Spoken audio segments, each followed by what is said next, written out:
Hello, everyone. My name is Julie McVey, and this is Unordinary Made Ordinary, where we talk about extraordinary experiences of everyday people. After today's interview, if you would like to continue the conversation of all things metaphysical, paranormal, and supernatural, feel free to join the private UMO group by clicking on the link above on the banner. And today, our guest is Peter Panagore. Welcome, Peter. Hey, Julie. Thanks for having me here. Appreciate it. Thank you so much for taking time to hang out with me. We Uh, have a lot to discuss, so let's get right into it. If you wouldn't mind, Peter, could you just share a little bit about yourself? sure. Pre-near-death experience, I grew up outside of Boston, and I was raised Roman Catholic and Greek Orthodox, a split family in two churches that had been at war with each other for 1,000 years. And so that was my milieu growing up. But in addition to that, I had begun having extraordinary out-of-body mystical experiences at the age of 6, at the age of 5, when I was in high school, when I was in college. Before I died, there was a whole series of events where I was taken out of my body and brought into the divine presence and shown lots and many things that I didn't really understand uh, over my whole life until I died the first time, and was able to look back through that lens and see uh, what it all meant. Wow. Okay. I was not aware that you had all of those experiences before your first near death experience. This I is going to haven't be, talked about him very much, Julie. That's why oh, I came out as a near-death experiencer because it was safer and yes. more available than coming out as a mystic. And so I've been rolling out the mystic end of my life at a much slower. Well, I rolled out the NDE part of my life at a very slow pace, but this has been a slow pace as well. Interesting. Okay. Well, if you wouldn't mind, I would like to first maybe focus on the first near death experience, Mhm. and maybe if you could sort of walk us through that time leading up to that, and then maybe the second near death experience, and then if we have time we'll go back to the other ones, because this is a lot. Um, so yeah, if you wouldn't mind, please Sure. share. It was 1980, and I was 20 years old. I was an exchange student from UMass Amherst to Bozeman, Montana, to Montana State University. And in the springtime, instead of going back to Boston, I went on a high mountain adventure. I was a high mountain adventure person. I've been in the National Ski Patrol since I was in high school. I've been winter camping since I was 11. I've been backpacking and mountaineering for uh, all the time I was in college. And so this spring break, I found a partner who went with me for a 10-day snow caving backcountry ski trip into British Columbia in March with 10 feet of snow on the ground, living in snow caves and having a fabulously wilderness experience. And then we culminated our trip with one day ice climbing. And I'd been a rock climber and a mountain climber and a backpacker. I'd been in the Tetons and the glacier. I'd been all sorts of places in the high peaks. But I'd never ice climbed before, but I'd rock climbed quite a bit. So we went ice climbing on a world famous climb called Lower Weeping Wall.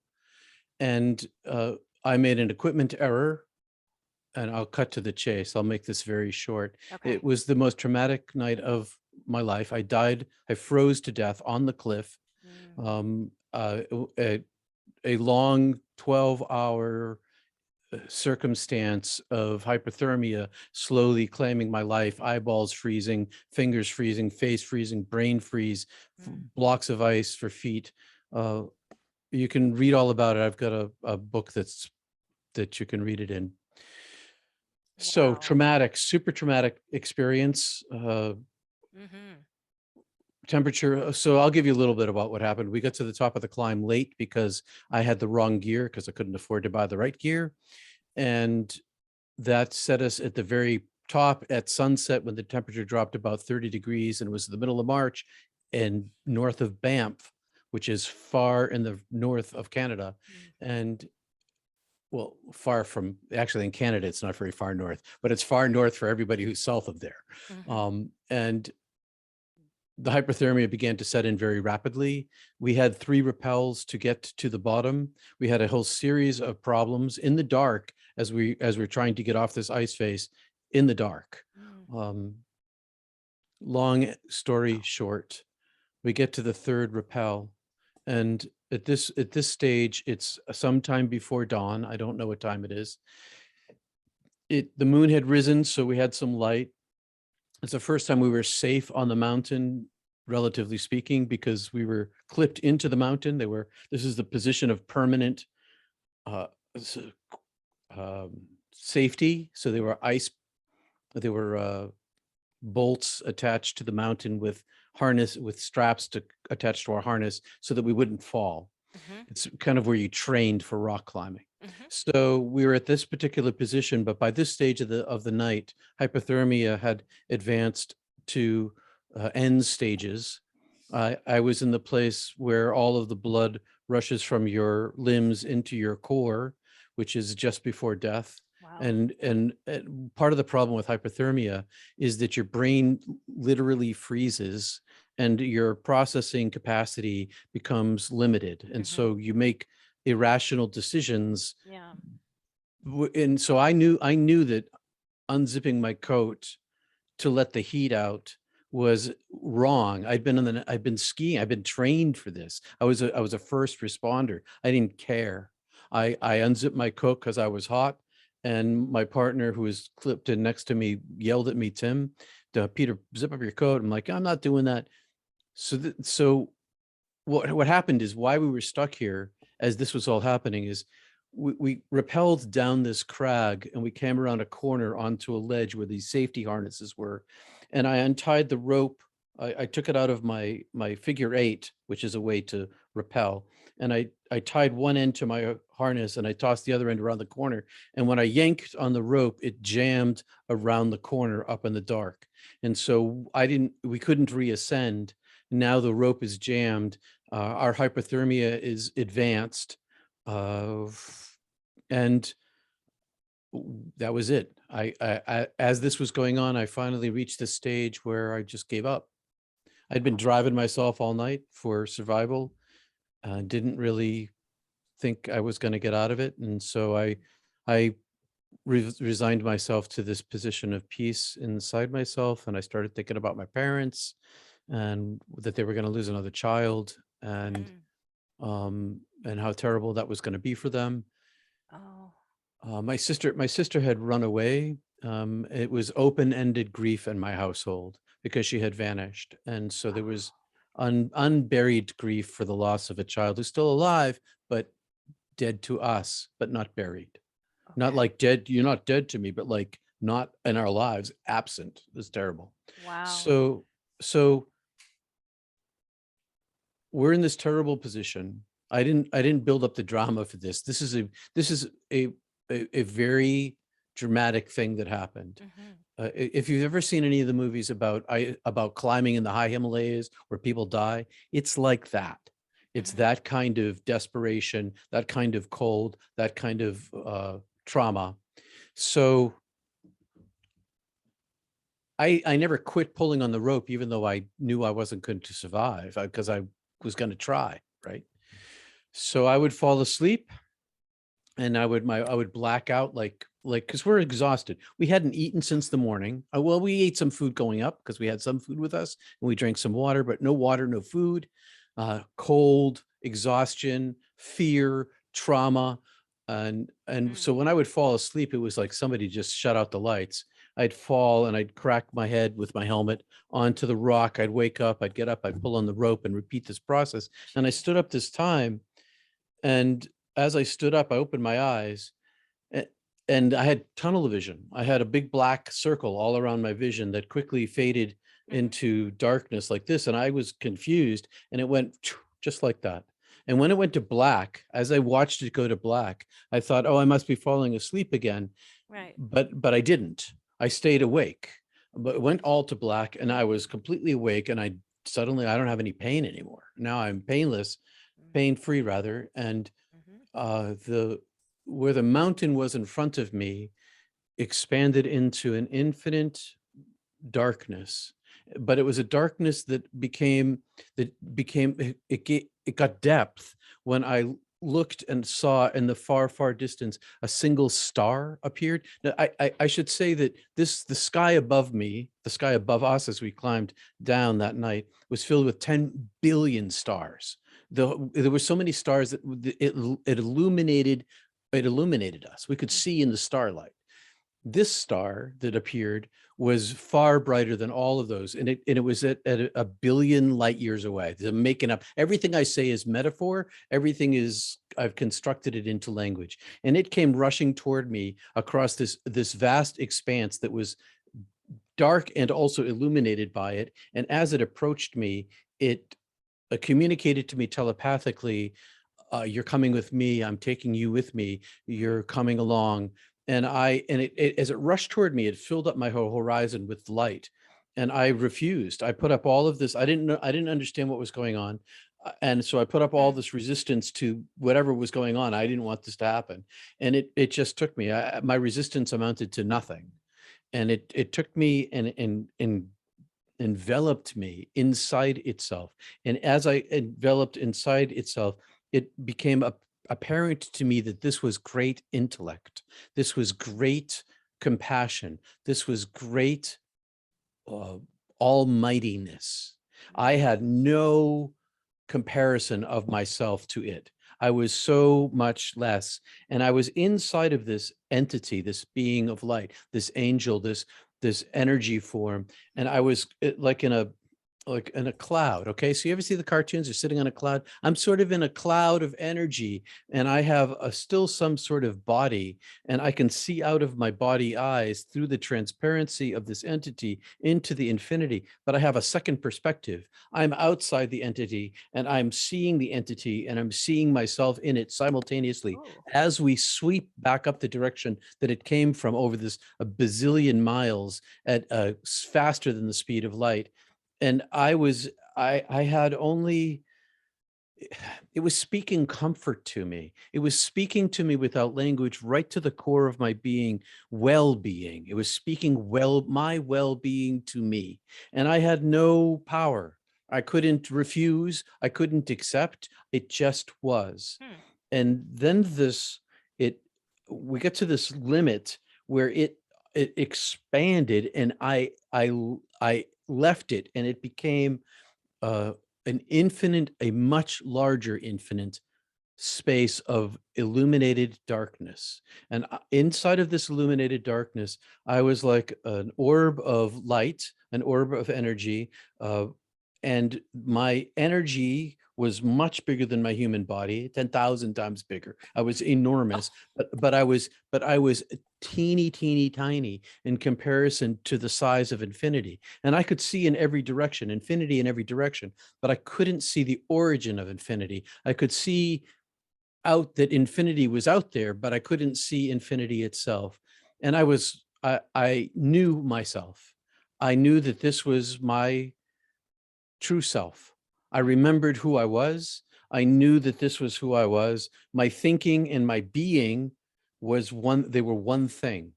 And my seeing and my thinking and my being were all one thing. And I had no brain, and I didn't have any eyes. I had no thingness. I was in nothingness, and I was nothing. Huh. No thoughts of Peter? Oh no, filled only with self-recognition of true identity. Hmm.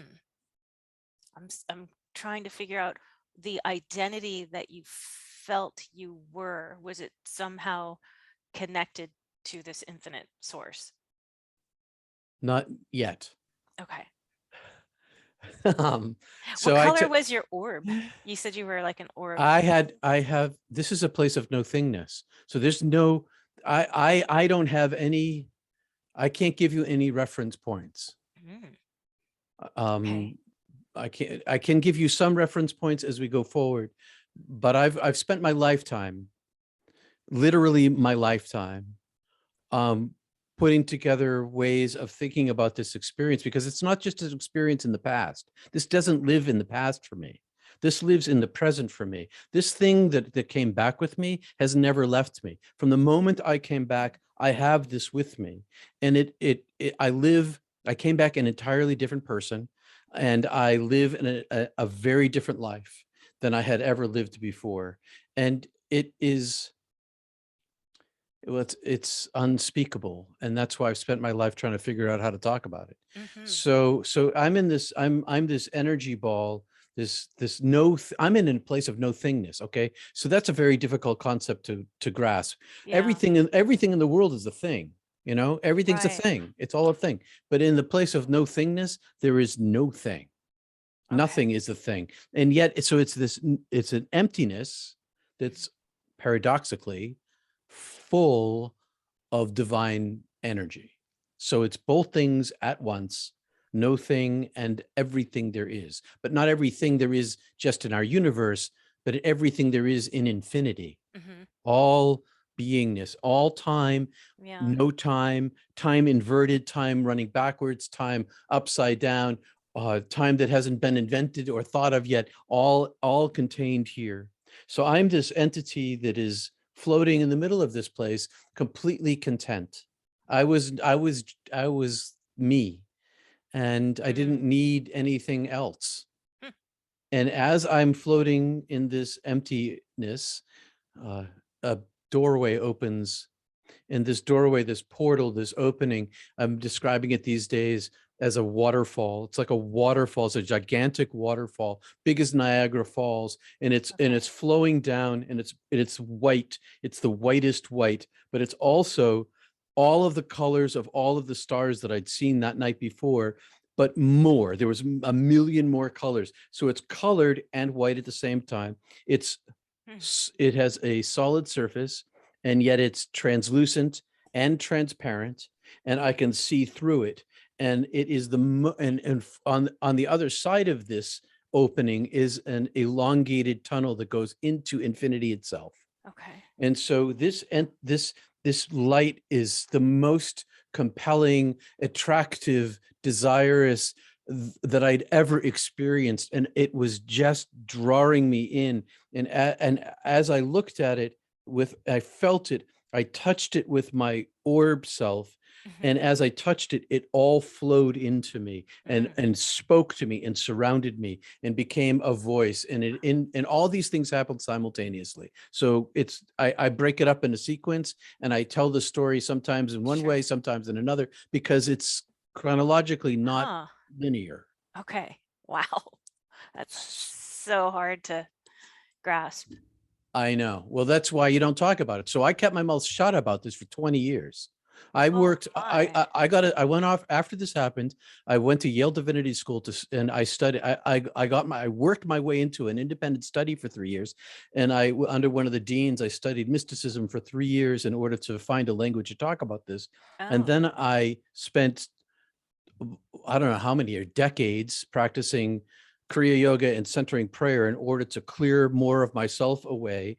Mm. And I kept my mouth shut about it, because who are you going to talk to? This is 1980. There's no internet. I didn't know what Right. this was called. Um, and I knew enough about mysticism by the time I finished my degree, that mysticism and insanity, they look the same to people. They can look the same. Mm. And so I recognized that, um, if I talked about it, I might threaten my whole career. I might threaten my whole livelihood. I Mm. might threaten everything that I was working toward. Yeah. So I kept my mouth shut. So, but back to where I was, this entity is filled into me, and I'm going to tell it with hell first. Okay. So, so you asked whether I remembered Peter at all. I heard my soul name called, the origin of the making of myself, and I saw myself as creature made by creator, Hmm. but I was the same photon lights that the creator was, just at a much reduced level. Like, so I'm one photon, and Hmm. the light of all beingness is a googolplex of photons.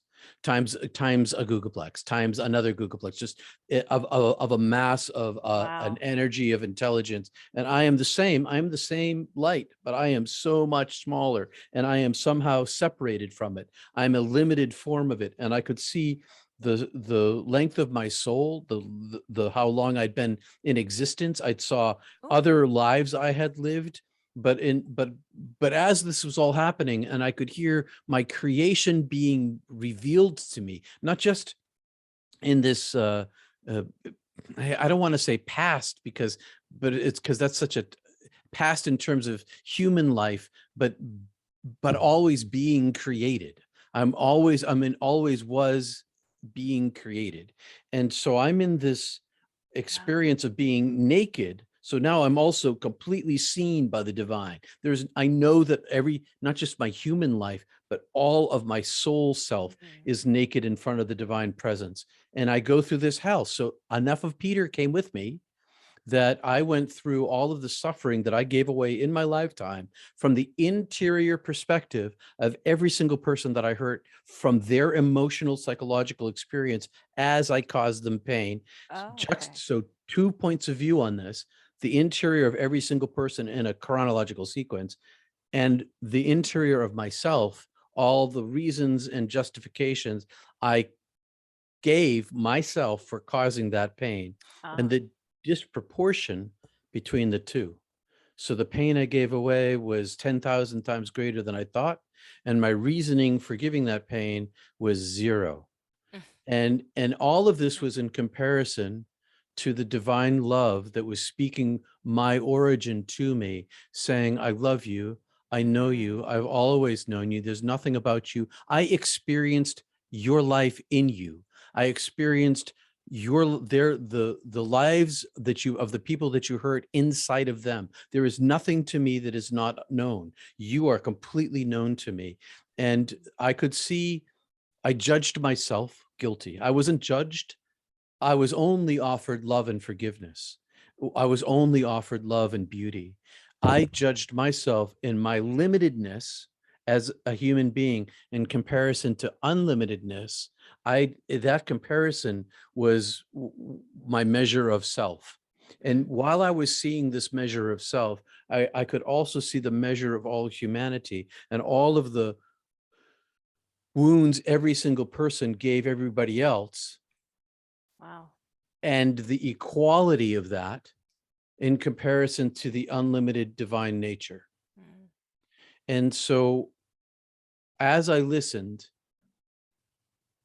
as I listened to the voice speaking love to me, I began to hear it through the lens of the love. All the love I'd given away in my life and all the love that I'd been given became like an ear of my soul. And as I listened to the love that was being spoken through the lens of love, the ear of love, I accepted the love that was being offered to me. And as I accepted the love, I reoriented, I guess, on all of I describe this as the divine fire of purgative love, which is the Mm. divine fire that cleansed me of the karma that I couldn't bring with me into the divine union state, which I Mm. couldn't have told you that's what was going to happen, but that's what happened. I turned, all of myself fell away, all of myself all my humanness fell away. Huh. And I was infilled and inflated with this combination of love, beauty, joy, healing, wholeness, understanding, knowledge, wisdom, adoration, awe, bliss, paradise, Mm. and they were all goodness, joy. They were all one thing.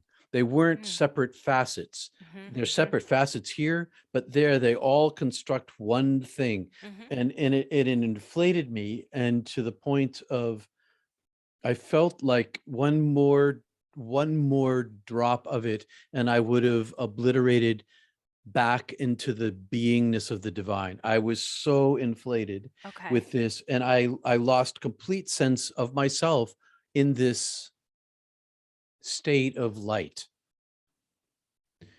And then I was kind of collapsed back down again. And then I'm kind of like deflated. And now I'm the smaller consciousness, and I say, and all this is simultaneous. So I'm telling this in a sequence, but really it's all like that. And I say, am I dead? And the voice says, yes, you're dead.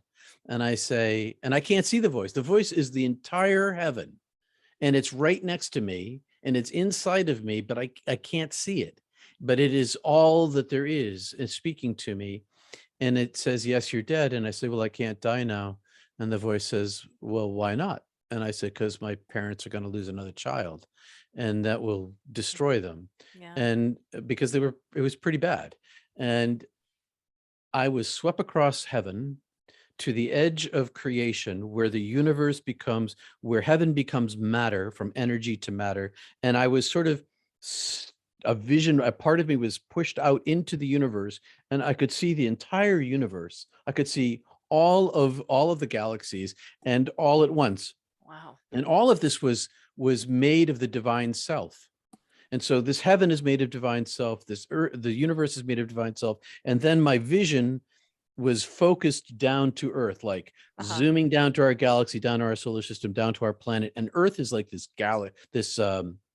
hologram. And this hologram, in that I can see 7 billion people in live time doing their 7 billion things. Half the Earth is asleep because it's nighttime. But even over there, there's wars going on. There are babies being born. I can see every single person doing every single thing.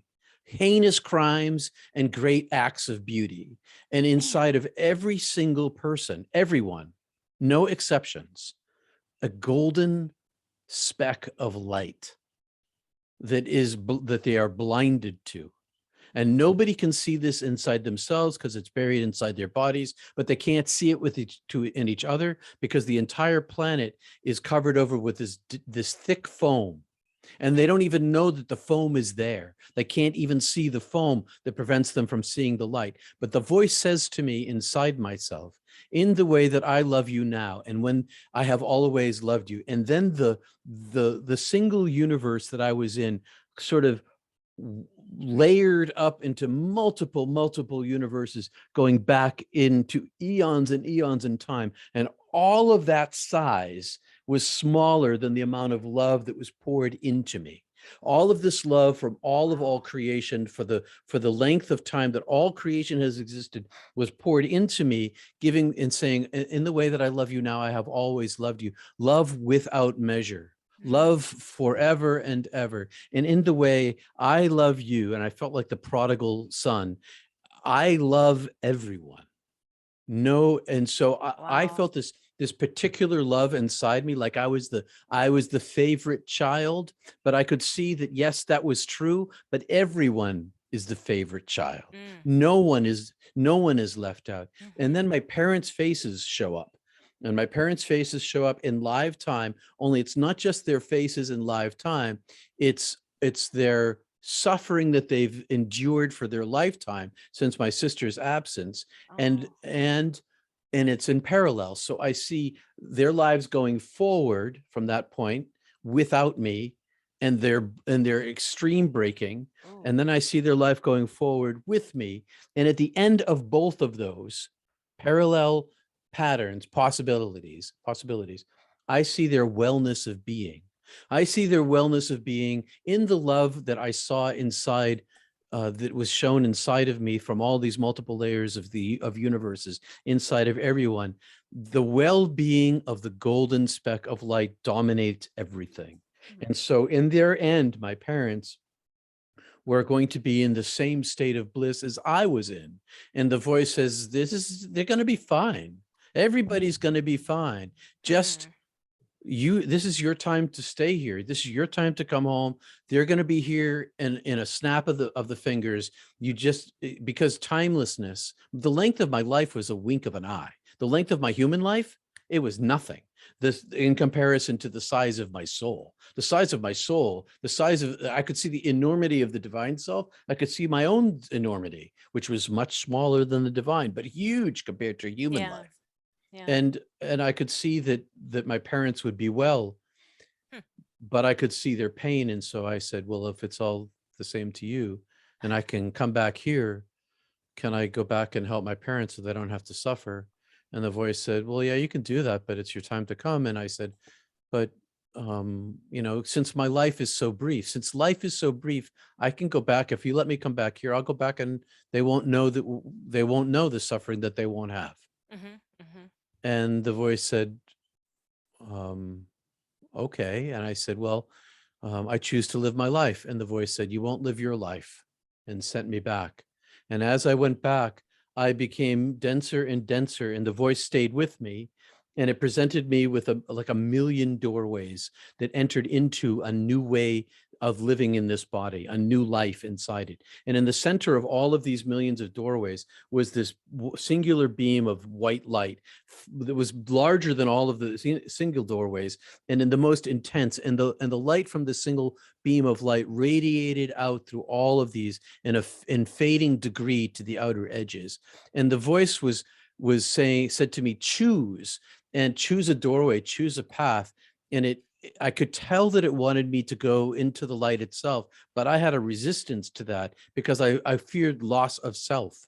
And so I chose, Huh. I chose, I remember thinking, well, if I'm going to go back as some kind of herald of light, I'm going to be a pretty ordinary person. I want to have flaws and failures, and I just want to be Oh. a human being. Uh-huh. And so I decided I like a little art, a little bohemian, a little hedonism, a little, like excitement in life. I wanted to be a writer. So I picked this thing that I became, and I went into this doorway, and all this happened that fast. I had to choose that fast. I went in through this doorway, and I saw all of these probabilities of that my life would have, and depending upon the decisions I would make, and that I could still choose to lead my path toward the light that I had just refused. And so I hadn't completely refused it. I was still in the radiance of it, Mm-hmm. but I wasn't in the intensity of it. And then the next thing I knew, I was traveling rapidly down this tunnel with the divine being, and I got crushed with the same angelic form, and I got crushed back down as I went smaller and smaller and smaller, like in a compactor. And then I got Uh-huh. forced back inside my body, and I awoke to pain and suffering. Yeah, it doesn't sound very pleasant. Awful, terrible, rotten. Squeeze back into the. This little tiny form. And the first thing I experienced was suffering. The Wow. Buddha, the first of the Four Noble Truths, life is suffering. That is exactly what I felt, because and it was new for me, because I had just been in the place of no suffering. Yeah. I didn't Yeah. didn't know what suffering was You didn't remember? anymore. No, I didn't. I remembered fast. Okay, it all came back very quickly. Huh. How limited this world is in comparison to the place where, if you have a thought and a question, all knowledge comes to you. This is what I had: a thought and a question about the structure of the universe, all of it, like not just one section of it. How does what is water? The states of water. No, I wanted to know how everything worked, and everything was downloaded into me in an instant. Of course, you don't get to carry that back with you. Wow. So, and the part of the problem with near-death experience is, for me anyway, I remember it as clearly as it happened, but there are dark spots. And Okay. so over my lifetime, I've continued to ponder over, and mostly through meditation and Kriya yoga, I emptied enough of myself that sometimes I remember new things. Oh yeah, that's right. That thing, that's why that is. So recently Mm, my dad died. God rest his soul. And which is mm. true, it does totally rest his soul, because I saw him when he was dead. I had forgotten the well-being part of what I saw until Uh-huh. he came to me in a dream in like Oh, December, and kind of, hey Pete, I'm really? okay. And then I woke up, I was like, And you remembered. oh yeah, he's totally great. I mean, I've been telling him that all the way along. He had this 3-year terrible ending, and I've been telling him, oh, it's going to be great, Dad. And he did not. He couldn't. He didn't understand. It's how could he? You know. But you eventually told them about your near-death experience. You said it took you 20 years? Yeah, I told him about it. I told my wife the day we were married. Oh, Well, and that was kind of so you unfair to her. waited. Yeah, you waited until she walked down the aisle and you're like, okay, let me tell you something. Well, because I didn't. want to risk. I kept it all a secret because I didn't want to risk my livelihood. I already gave up. So here's what happened. I was going to be an architect in the family firm. My dad was president of the Architects Association of Massachusetts. He's building this business, and I'd been having a pencil in my hand since I was a boy. Hmm. I'd been at the drafting board. I was in art. I studied. I worked in construction for 4 years or 5 years so that I could like know how buildings were put together from the inside and work with the guys and crawl in the dirt and know this from that. Hmm. And when I came back from my near-death experience, I said to my parents and my dad, who's been like named the business Panagore Associates for my sister and for me, like this was like the thing that we were doing. And I'm like, yeah, I'm not doing that, Dad. Okay. So But they I didn't was know. So all they didn't know though about this experience for years and years and years. not for 20 Wow. years Gosh. longer. And then it was hard for them to believe me. And then I Oh. published a book, which is an international bestseller, and option for a film too. And so but Is that the they, book you mentioned earlier? And what is yeah, the name of it? Heaven is Beautiful. It's back there. That's Heaven it is on display. And the one next to it is I did 15 years in television, and that's a collection of my work from TV. Oh, okay. It's a devotional book. So interfaith. Can I ask if your sister? So my sister, she died in 2007. Um, she died of a heart attack in South Beach, Miami. Then that the police thought was a murder at first, and it was like this huge. Her whole life was Wow. an Oh. upheaval. Oh yeah, we flew But down, and did she come back? it No. was it toward the end. So she showed up once or twice, and there was a child involved, and an adoption, and it Wow. was Okay. just it's And but there was still estrangement. It was 2007. only So beginning to heal. you've had a couple hard losses here. Um, Well, and Tim, whatever being in happened to Tim too? I was well, curious. It was just the two of you up there, right? it was just the two of us. Okay. Tim and I had a bad ending. Oh On the no. yeah, on the way home from the climb, I was a total wreck. I totaled his car and hit a semi. Oh, Um, whoa. and we spent time in jail. Goodness. I had to get smuggled across the border. There's this a whole, is all this in the book? Yeah, it's all in the book. It Okay. was Oh my goodness. quite the quite. And then I get all this trauma, I end up with a stutter, and I and haven't noticed, so it's because now it's been a lot of years, and I okay. learned how to. You want to know the secret to stopping a stutter? Sure. Stop talking. I know it Okay. sounds ridiculous, but it's totally true. I was hitchhiking off of Martha's Vineyard going up to Boston, and I got picked up by this guy in a BMW. And he's, long story short, we're talking about the announcer on the radio, and he says, "Oh, you have a stutter?" I said, "Yeah, yeah, I do." He says, "The guy on the radio, you know how he stops his stutter?" I said, "No." He said, "He stops talking. That's it." I'm like, "Really?" And so All right. so that's it. So I learned to control my stutter. Interesting. When I get anxious, I still stutter, but it's very rare now. And I speak for a living. Yeah. It's a good thing that I learned how to control it. So, but I went immediately on a theater tour. I got back to Bozeman, and I was in a theater company that we traveled 14 states for 3 months. And it Okay. was in sign Wow. language. And Oh. so it wasn't spoken word. I was in Oh. sign, and so I didn't stutter in sign. I isolated myself. I didn't ride Hmm. in the van. I stayed by myself, and I meditated. My story is getting kind of sloshy there, so I'm going to stop and let you ask anything you want. Gee. So before this time, before the near-death experience, did you personally have strong religious beliefs or not necessarily? I went to Catholic high school, but we consider ourselves thugs with ties. Weed smoking, sport playing, hard studying, hard playing, boys. So I was a religious kid, but not really. I mean, but in the core of myself, I'd had mystical experiences since I was a child. And Yeah. so I was already sort of an anomaly among in my family and among my friends. Um, Did you so, become religious or spiritual after this? What oh did you no, think happened? oh no, oh well, I didn't know what happened. You didn't I know. Okay. No, I couldn't. I didn't have any language for. I had no language for the ineffable, for the unspeakable. I had no Mm. framework to hang it on. I didn't become religious. I became the opposite of religious. I no longer am a person of faith. I am not a believer. My problem is the opposite of most people's problems.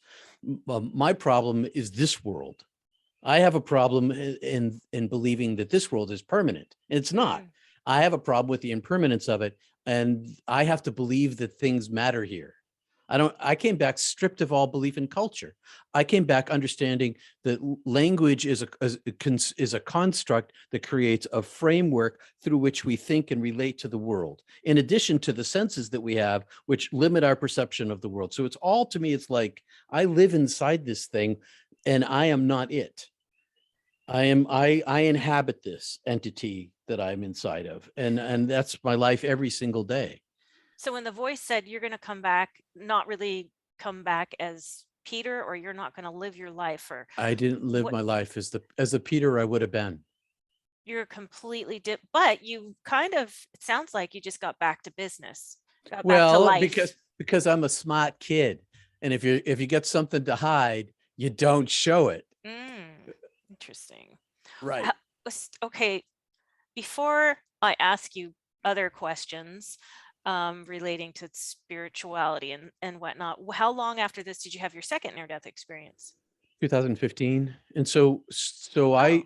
I died and I came back. I saw that the divine had no gender and was no thing and was no religion, no human concepts, no human confinements. And I regretted the day that I came back. I regretted coming back. And so every day is as I dove into the divine self, I resisted the idea of being consumed, even though I was in pursuit of being consumed. It's a very Hmm. complicated. We had a complicated relationship. Um, and I I prayed for my death every single day of my life from 1980 to 2015, every single Oh day. my goodness. I prayed. Wow. I was like, I made a mistake. I should not have come back. The world is so full of suffering. Mhm. I can't fix it. I just want to, why can't I go home? And so then in 2015, what killed my sister, what killed my grandfather, what would have killed my dad, but they life flighted him, gave him an experimental drug in the middle 1980s for a decoagulant. He had a heart attack. We have a congenital heart problem in my Oh, family. okay. It's a blockage and the widowmaker. That's how my sister died, as it Ah, turns out from the autopsy. So there'd been a violent confrontation that night that she was involved in, but that isn't what killed her. Um, wow. Okay. so there you go. Okay. Um, so I had a heart attack. I'd been running. I ran the day before, ran 5K the day before. Hmm. I was going to go sailing, but it was all fogged in. I couldn't even see the boat. So I went to yoga class. Just a very And I active person. Oh, well, I'm like, one of the things I decided to do after I died was I'm going to have as much fun as I possibly can for the entire time that I'm here doing Ah, things that I love to do. okay. I'm a very active person. Hmm. So I rode my bike 20 miles, 22 miles today. Um, My so goodness. actually, I got an hour and a half to Okay. break so that's what I did. So I went to yoga class and I've been practicing yoga for 40 years at this point. Okay.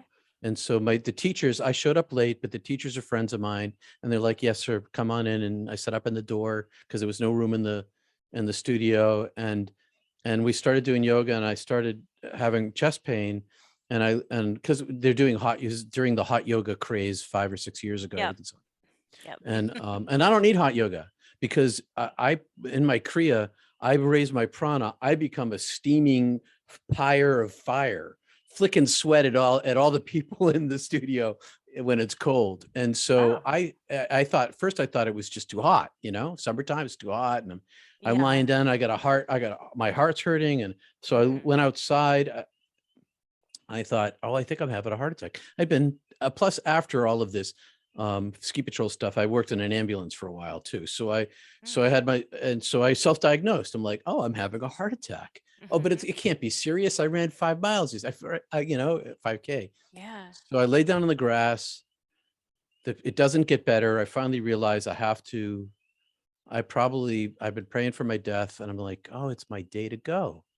Mhm. I didn't know that when I got up this morning, I get to die today. So I'm in a good mood. Wow. Oh my Um, goodness. and the teacher comes out and she says, Peter, what's wrong? I say, Romy, I'm having a heart attack. And she says, you're not having a heart attack. Look at you. How can you have a heart attack? I'm like, Romy, I'm right at this moment, I'm dying. And so we got me to the urgent care center, had 100% blockage in my widowmaker. They give me a trickle through of like 3% on it. They give me some sort of decoagulant. They offer me morphine, but I can't take morphine. I can't take because it makes me sick. And I'm going to be in the Okay. back of a diesel smelling ambulance. And I'm like, so no, don't give me morphine. I'm going to meditate and Mhm. control my pain, which Mhm. is like an elephant on my chest. So Mm. I get loaded in, long story short, I get loaded in the ambulance, and on the way to the hospital, I die. And I leave my body, and I'm outside of my body, and I, the angel comes for me, but this time speaking in plurals. It's time, we've been waiting for you. It's time for you to come to us. It's your death time. It's your time. Welcome back. It's all full of joy. And I think like, oh, hold on a second here. Um, Let me make sure everything's okay. And so I kind of stick my head back inside and I look inside my body, and I see that my son isn't ready for me to die. And Mm. he had made it to the urgent care. He's in his 20s, leans in, shakes my hand, holds my hand, squeezes it, looks at me in the eye and says, I love you, Dad. And I can read his entire emotional life. And I can Mm. see my daughter, who had just left a very bad marriage, with bad things and a brand new baby, and who's going to be there for the baby, who's going to protect the daughter, so I turned around and I went back to the angelic form, and I said, who had receded and came rushing back toward me. Uh-huh. um and I said, if it's all the same to you, I'm staying. And I, After all those years of praying, well, because I saw my granddaughter's life. it's always about those left behind, isn't it? It is, and I saw what her life was going to be without me, and I saw what her life would be with me. And she's 7 years old now, and so she was about a year when this happened. So it was like 6 years ago, and they call me the golden Bampa. She calls me Bampa, and Cute. so I'm like the star of her life, and I'm she's the most important thing there is to me. I mean, I love my children, I Yeah. love my wife, I love all this stuff, but Yeah. I she's the know. reason I'm here. Yeah. So I twice now I've had the opportunity to choose. Yeah. Um, and I came back Interesting. twice for love.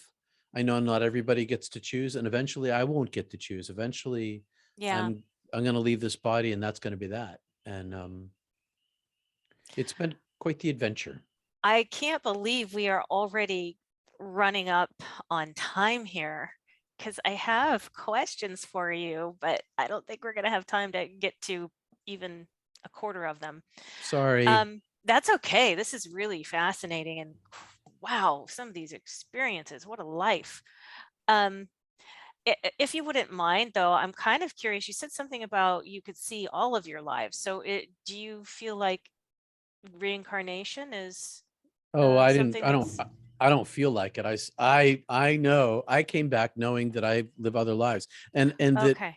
lots of other lives, and that none of them matter in comparison to the origin of myself. All of them are sort of incidental in Wow. to my, um well, to the truth of who I am. Well, did you come back with the understanding of what's the whole purpose of all of existence, all of creation? The big Yeah, question. Can I you say I it in 2 sentences? I have an understanding of it, and it's the divine seeing itself. It's Hmm. the expansion of. So what's the? I'll ask a question. It's a famous rabbinic question. What's the one thing that the unlimited can't have or do? The one thing that the unlimited can't do. Be limited, I guess. That is the correct answer. That's the correct answer. And so if you can't experience limitedness, then you can't be the Hmm. totality of unlimitedness. Ooh, So okay. you have to experience That's limitedness. so that's, I guess that would mean that's part of our purpose for incarnating here on Earth. And so I distinctly experience the divine living inside of me, experiencing every single moment of my life, being part of everything outside of me. and suffering has to be a part of it. Well, no, Like no suffering, no universe. no suffering, no universe. Nope. Oh man. No, we got black. So I read this article this week about, I read a lot of science, and this particular article was about black holes and how they've seen, the scientists have seen a black hole that is consuming thousands of star systems. Mm. Talk about suffering. Imagine if you're a planetary civilization, and you happen to be near the center of the Milky Way, and you're within 100 million light years, not even that far, not closer than that, say 10 light years from the black hole. You're going down. It's going Mhm. to suck you in and destroy your planet, and it consumes itself. It just everything consumes itself. Everything consumes something else. Everything consumes something else. Hmm. But here's the beauty of it, is that the strength that I've had in my life to live a life of courage, is because I know that you can't kill me. Right. I have no end. I am not. This body's going to end, but I am not going to end. And it's not a belief. It's not a decision. It's not an idea for me. It's reality for me. And my whole life is played out through that lens. So who you are at the deepest core, not Peter, but your soulness essence is eternal? Not more, not there's no end, no beginning, would you say? Well, it's a yes and no question. I had a creation. There Yeah. was a point at which I became a limited being, but I'm also part of the unlimited. Yeah. It's just, It's it's hard to paradoxical. very If you try to be logical about it, you can't be. It's very much like quantum physics. It's two things at once, and they're not, and mm. and it's simultaneously, and they can be opposites and both be true. Are you, I know we're just really running short here, but do you still have out of body experiences? I I know have you did ha- growing up, I right? have had multiple extraordinary mystical experiences since my Kriya yoga practice, my centering prayer practice thins the layer. It eliminates self, and I Okay. I don't intentionally leave my body. I've never practiced Oh, that. okay. No, I have chosen specifically to spend my entire interior life to create space for the divine to take me where it wants me to go.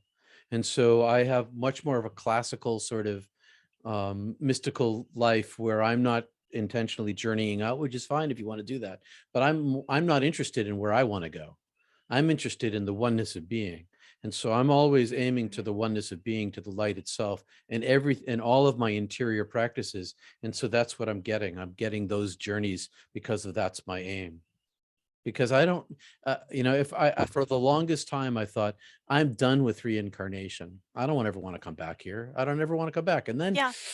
now I'm sort of thinking, well, if I could come back as a bodhisattva, if I could come back and be a carrier of light, and know my origin and my ending, my beginning and my end, I could do it again, Right. because I already know the origin of myself.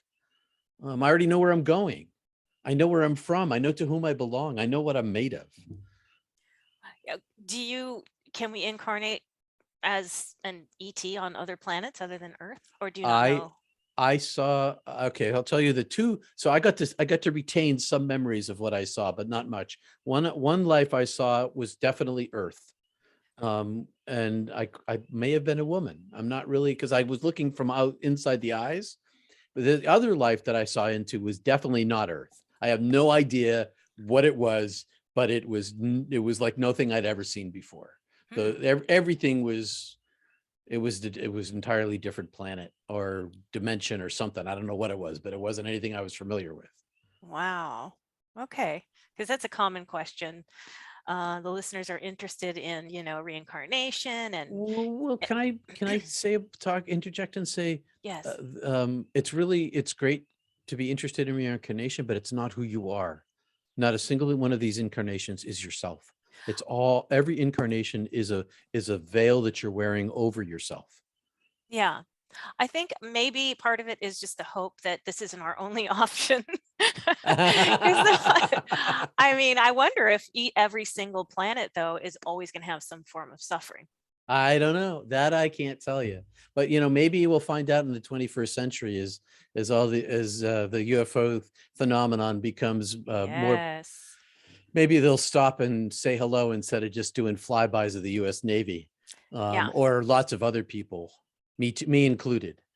Um, Well, I don't want to end this conversation, Peter, but I'm going to have to. But before we close off and close out, do you have any current projects that you're working on that you'd like to share? And sure. how can the listeners connect with you? PeterPanagore.love. Panagore. PeterPanagore.love. That's my website. All my links are there. Oh, I cool. have a I have a I do counseling. I consult, counsel, and converse. If you want to have a conversation with me, I help people integrate their mystical experiences and their near-death experiences. And I also run this thing called Not Church, because we didn't mention, Oh, I got talked into becoming a minister. And then I got kind of stuck in the role because I had babies and needed a job. And it was instead of, it's a long story, but I started this thing called Not Church on YouTube. It's mystical theology, no dogma, no doctrine, no Bravo Sierra, because you can't swear on YouTube.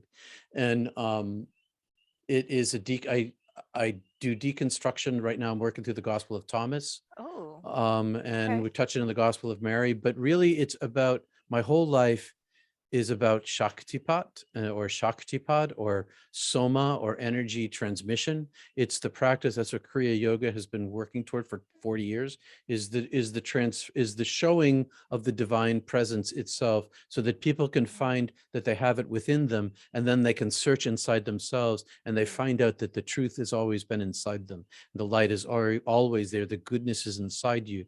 And so that's what so Not Church is all about that. You can I, find me at Peter Panagore.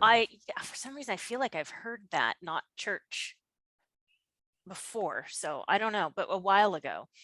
But, um, and I like to also leave my guests with the last words of any wisdom or a word of encouragement that you might feel like you want to share. Well, if you want to grow yourself interiorly, you have to lose yourself. It's the teachings of all of the great mystics all around the world, is the end of the egoic self. And that happens through a practice of meditation or some way of mental focus with mental breath attached, that stops the thoughts so that you can see beyond yourself.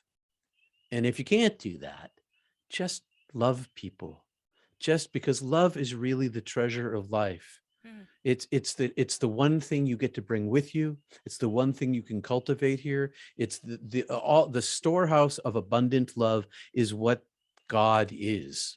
That is what the divine is, and it pours down through us into the world. And it's like your get out of jail free card. Um, Love and be kind and treat each other well, be civil, see the other as yourself. That whole namaste, Hmm. that's because the divine is in you, not because people are just saying it. It's Hmm. because it is there. I love that. All of that. And I agree completely. Thank you so much, Peter. I have You're really welcome, enjoyed Julie. hanging out with you. Vice And versa. thank you to everyone watching. This has been Julie McVey with Unordinary Made Ordinary, and I hope you'll join us next time for another fascinating interview. And if you enjoyed this, please give it a thumbs up. And if you like this type of content, subscribe to the channel and hit the bell icon so you are alerted to future videos. And I hope you're having a fantastic day or evening, wherever you are on the planet or off the planet. And we'll see you all next time. Bye.